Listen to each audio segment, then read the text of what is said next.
ప్రస్తుత కాలంలో ఎలాంటి కష్టం చేయని వారికి ఏసీ గదుల్లో ఎక్కువగా ఉండేవారికి గుండెపోటు వస్తుందని అంతా అనుకున్నారు. కానీ ఇప్పుడు అందుకు భిన్నంగా పలు అధ్యయనాలు చెబుతున్నాయి. కష్టపడి పనిచేసే వారిలో సైతం గుండె సంబంధ వ్యాధులు ఉన్నట్లు వైద్య నిపుణులు చెబుతున్నారు.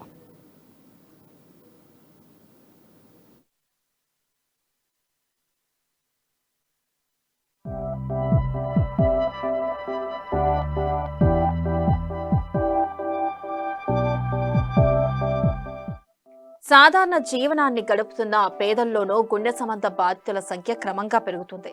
దీంతో గుండెపోటు మరణాలను నివారించేందుకు తెలంగాణలో ఏడాదిన్నరగా ఎస్టీ ఎలివేషన్ మయోకార్డియల్ ఇన్ఫ్రాక్షన్ పేరుతో ప్రభుత్వం పథకాన్ని అమలు చేస్తుంది. ఈ విధానాన్ని మొదటగా తమిళనాడులో, ఆ తర్వాత గోవాలో, ఇక తర్వాత తెలంగాణలోనూ ప్రవేశపెట్టారు. సాధారణ భాషలో స్టెమీ అంటే గుండె రక్తనాళం 100% పూడుకుపోవడం వల్ల వచ్చే గుండెపోటు అని అర్థం. ఇలాంటప్పుడు 6 గంటల్లోపు లక్షణాలను గుర్తించి ఆ పూడికను కరిగించే చికిత్సను ఇస్తే ప్రాణాలను కాపాడొచ్చు.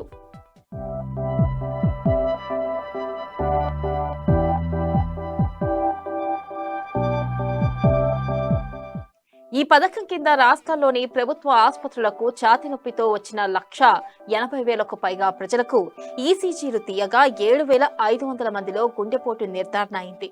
అందులో 3,200 మందిలో స్టెమీగా నిర్ధారించారు. అందులో సకాలంలో వచ్చిన 800 మందికి పైగా కేసుల్లో థ్రాంబోలైసిస్ చేశారు. మొత్తం గుండెపోటు బాధితుల సమాచారాన్ని వైద్య ఆరోగ్య శాఖ విశ్లేషించింది.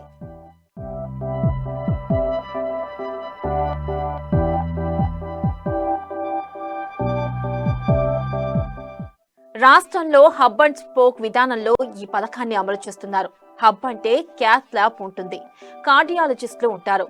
యాంజియోప్లాస్టీ చేయడానికి అవసరమైన అన్ని వసతులు ఉంటాయి. జిల్లా ప్రాంతీయ ఆసుపత్రులు, సామాజిక ఆరోగ్య కేంద్రాల్లో స్పోక్ కేంద్రాలు ఉన్నాయి. వాటిలో ఫిజిషియన్ లేదా ఎంబీబీఎస్ వైద్యులు అందుబాటులో ఉంటారు. చికిత్సకు అవసరమైన దాదాపు 20 లక్షల విలువైన పరికరాలు, ఔషధాలు స్పోక్లలో అందుబాటులో ఉంచారు.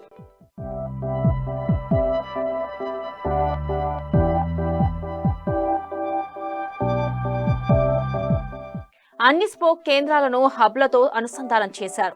రాష్ట్రంలో ఉస్మానియా, గాంధీ, నిమ్స్, ఎంజీఎం, వరంగల్, ఖమ్మం జిల్లా ఆసుపత్రుల్లో హబ్స్ ను నెలకొల్పారు. వాటికి రాష్ట్ర వ్యాప్తంగా 74 స్పోక్ కేంద్రాలను అనుసంధానం చేశారు. రోగికి ఈసీజీ తీయగానే టెలి ఈసీజీ పరికరం ద్వారా ఆ ఫలితం సాఫ్ట్వేర్ ఉత్పత్తి సంస్థకు, హబ్లో ఉన్న కార్డియాలజిస్టుకు, రాష్ట్ర ప్రాజెక్టును పరిశీలించే నోడల్ అధికారికి వెళ్తుంది. ఆ ఫలితంలో సమస్య ఉంటే అలారం మోగుతుంది. వెంటనే సంబంధిత నిపుణులు అప్రమత్తం అవుతారు. ఆ ఈసీజీని పరిశీలించి గుండె రక్తనాళం 100% పూడుకుపోయిందా, వెంటనే థ్రాంబోలైసిస్ అవసరమా లేదా అనేది నిర్ధారిస్తారు.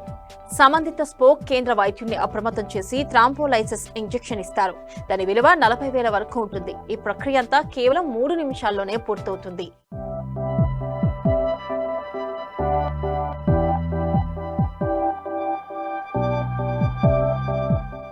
ఛాతీ మధ్య పైభాగంలో నొప్పి పట్టేసినట్లుగా బరువుగా ఉన్న వారి సంఖ్య 88.3%. శ్వాస తీసుకోవడంలో ఇబ్బంది పడ్డ వారి సంఖ్య 3.8%. ఆ రెండు లక్షణాలు కలిసి ఉన్న వారి సంఖ్య 3.8%. ఛాతీలో మంటగా ఉన్న వారి సంఖ్య 2.3%. లక్షణాలు గుర్తించడం కష్టంగా ఉన్న వారి సంఖ్య 2.4%. ఛాతీ నొప్పి లేకుండా గుండెపోటుతో వచ్చిన వారి సంఖ్య 1.1%గా తెలంగాణ వైద్య అధికారులు చెప్పారు.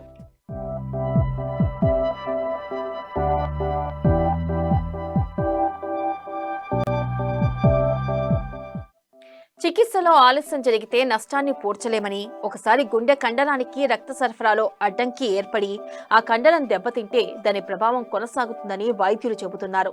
లక్షణాలుంటే అత్యవసరంగా వైద్యుని సంప్రదించి అది గుండెపోటా కాదా అనేది నిర్ధారించుకోవాల్సిందేనని స్పష్టం చేశారు. గుండెపోటును సరైన సమయంలో గుర్తించి థ్రాంబోలైసిస్ చేయడం వల్ల రోగి ప్రాణాల్ని కాపాడడమే కాదు, జీవన ప్రమాణాల్లో నాణ్యత కూడా పెరుగుతుందంటున్నారు.